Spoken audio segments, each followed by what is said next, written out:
நாகையில் எஸ்ஐஆர் பணிகளின் போது அதிகாரிகள் அளித்த படிவத்தை ஸ்கேன் செய்தால் வேறு ஒருவரின் விவரம் வந்ததால் வாக்காளர்கள் அதிர்ச்சியடைந்திருக்கிறார்கள்.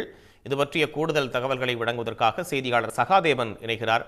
சகாதேவன், எத்தனை வாக்காளர்களுக்கு இது போன்ற பிரச்சனைகள் இருக்கு? அவர்கள் என்ன சொல்றாங்க? அதிகாரிகள் தரப்பிலிருந்து இது விளக்கம் கொடுக்கப்பட்டதா? அதாவது எஸ்ஐஆர் என்று சொல்லக்கூடிய வாக்காளர் சிறப்பு தீவிர திருத்த முகாம்கள் தமிழ்நாட்டில் நடந்துட்டு இருக்குது.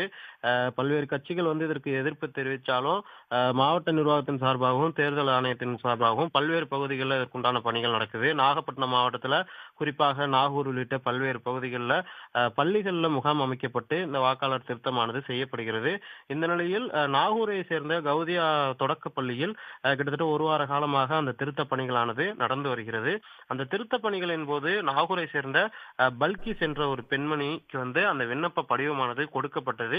ஆனால் அவருடைய விண்ணப்ப படிவத்தை அங்கு வேலை செய்யக்கூடிய ஊழியர்கள் தங்களுடைய செயலியின் மூலம் ஸ்கேன் செய்த பொழுது அவருடைய பெயருக்கு பதிலாக வேறு ஒரு பெயரானது அதில் வருவது, குறிப்பாக ஆஜா மொய்தீன் என்ற ஒரு வாக்காளருடைய விவரமானது காணப்படுகிறது.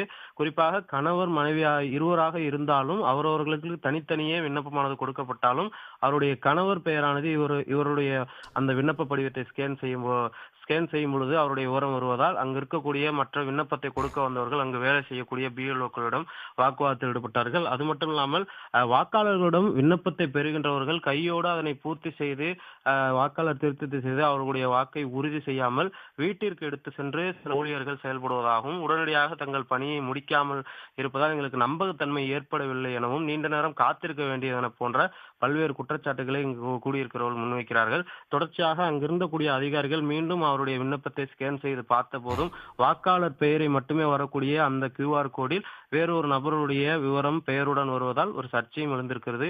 இருந்த போதிலும் மற்ற விண்ணப்பங்கள் அனைத்தும் சரியாக இருப்பதாகவும் இது போன்ற டெக்னிக்கல் இஷ்யூ ஏற்படுவதை மாவட்ட நிர்வாகத்தின் சொல்லி சரி செய்யும் முயற்சியில் ஈடுபடுவதாகவும் இருக்கக்கூடிய அதிகாரிகள் தெரிவித்திருக்கிறார்கள். உடனுக்குடன் செய்திகளை தெரிந்து கொள்ள சன் நியூஸ் பெல் ஐகானை கிளிக் பண்ணுங்க.